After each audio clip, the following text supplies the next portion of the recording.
ಸತ್ತ ತಕ್ಷಣ ನಮ್ಮ ಆತ್ಮಗಳು ಎಲ್ಲಿಗೆ ಹೋಗುತ್ತದೆ ಎಂದು ಕೇಳಿದರೆ ಎಲ್ಲರೂ ಹೇಳುವ ಉತ್ತರ ಸ್ವರ್ಗ ಅಥವಾ ನರಕಕ್ಕೆ ಹೋಗುತ್ತದೆ ಅಥವಾ ಯಮಕಿಂಕರರು ಬಂದು ಕರೆದುಕೊಂಡು ಹೋಗುತ್ತಾರೆ. ಹಾಗಾದರೆ ನಿಜವಾಗಿಯೂ ಸ್ವರ್ಗ, ನರಕ, ಯಮ, ಚಿತ್ರಗುಪ್ತ ಇವೆಲ್ಲ ನಿಜವಾಗಿಯೂ ಇದೆಯಾ? ಸತ್ತ ತಕ್ಷಣ ಆತ್ಮ ಮೊದಲಿಗೆ ಎಲ್ಲಿಗೆ ಹೋಗುತ್ತದೆ?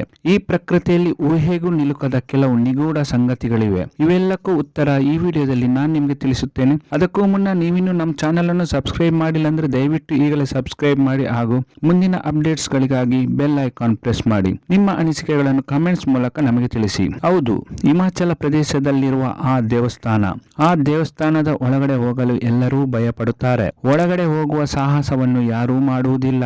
ಎಲ್ಲರೂ ಹೊರಗಡೆಯಿಂದಲೇ ಕೈಮುಗಿದು ಹೊರಟು ಹೋಗುತ್ತಾರೆ. ಪೌರಾಣಿಕ ಹಿನ್ನೆಲೆಯೊಂದಿಗೆ ವಿಶಿಷ್ಟ ಕಥೆಗಳ ಮೂಲಕ ಜನಪ್ರಿಯವಾದ ಚಿಕ್ಕ ಚಿಕ್ಕ ಮನೆಗಳ ಮಾದರಿಯಲ್ಲಿರುವ ಈ ದೇವಾಲಯದಲ್ಲಿ ನೆಲೆಸಿರುವ ದೇವತೆಯಾದರೂ ಯಾರು ಎಂಬ ಪ್ರಶ್ನೆಗೆ ಉತ್ತರ ಕೇಳಿದರೆ ನೀವು ಶಾಕ್ ಆಗ್ತೀರಾ. ಅಲ್ಲಿ ನೆಲೆಸಿರುವುದು ಮೃತ್ಯು ದೇವತೆಯಾದ ಯಮಧರ್ಮರಾಜ.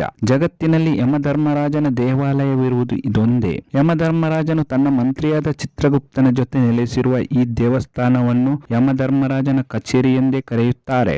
ಮರಣ ಹೊಂದಿದ ಮನುಷ್ಯನ ಅಥವಾ ಜೀವಿಯ ಆತ್ಮವನ್ನು ಯಮಕಿಂಕರರು ಮೊದಲಿಗೆ ಈ ದೇವಸ್ಥಾನಕ್ಕೆ ಕರೆತರುತ್ತಾರೆ. ಪಕ್ಕದಲ್ಲಿರುವ ಕೋಣೆಯಲ್ಲಿ ಚಿತ್ರಗುಪ್ತನು ನೆಲೆಸಿದ್ದು ಆ ಆತ್ಮದ ಪಾಪ ಪುಣ್ಯದ ಲೆಕ್ಕಾಚಾರಗಳನ್ನು ವಿವರವಾಗಿ ತಿಳಿಸುತ್ತಾನೆ.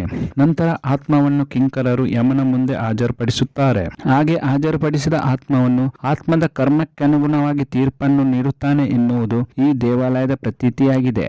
ಅಷ್ಟೇ ಅಲ್ಲದೆ ಈ ಮಂದಿರದಲ್ಲಿ 4 ಅದೃಶ್ಯ ಬಾಗಿಲುಗಳಿದ್ದು ಅವು ಚಿನ್ನ, ಬೆಳ್ಳಿ, ತಾಮ್ರ ಹಾಗೂ ಕಬ್ಬಿಣಗಳಿಂದ ಮಾಡಲ್ಪಟ್ಟಿದೆ ಅಂತೆ. ಯಮಧರ್ಮರಾಜನ ತೀರ್ಪಿನ ಪ್ರಕಾರ ಆ ಆತ್ಮವನ್ನು ಈ ಬಾಗಿಲುಗಳ ಮೂಲಕ ಸ್ವರ್ಗ ಅಥವಾ ನರಕಕ್ಕೆ ಕರೆದೊಯ್ಯುತ್ತಾರೆ. ಗರುಡ ಪುರಾಣದಲ್ಲೂ ಯಮಧರ್ಮರಾಜನ ಆಸ್ಥಾನದಲ್ಲಿ 4 ದಿಕ್ಕುಗಳಲ್ಲಿ 4 ದ್ವಾರಗಳಿರುವ ಕುರಿತು ಉಲ್ಲೇಖವಾಗಿರುವುದರಿಂದ ಇಂತಹ ನಂಬಿಕೆಗಳು ನಮ್ಮನ್ನು ಚಕಿತಗೊಳಿಸುತ್ತದೆ. ಈ ಮಾಹಿತಿ ನಿಮಗೆ ಇಷ್ಟವಾದಲ್ಲಿ ಈ ವಿಡಿಯೋವನ್ನು ಲೈಕ್ ಮಾಡಿ ಹಾಗೂ ಕಮೆಂಟ್ಸ್ ಮಾಡಿ. ಇನ್ನಷ್ಟು ಹೊಸ ಮಾಹಿತಿಗಳನ್ನು ಮುಂದಿನ ವಿಡಿಯೋದಲ್ಲಿ ನಾನು ನಿಮಗೆ ತಿಳಿಸುತ್ತೇನೆ. ಎಲ್ಲಾ ವೀಕ್ಷಕರಿಗೂ ಧನ್ಯವಾದಗಳು.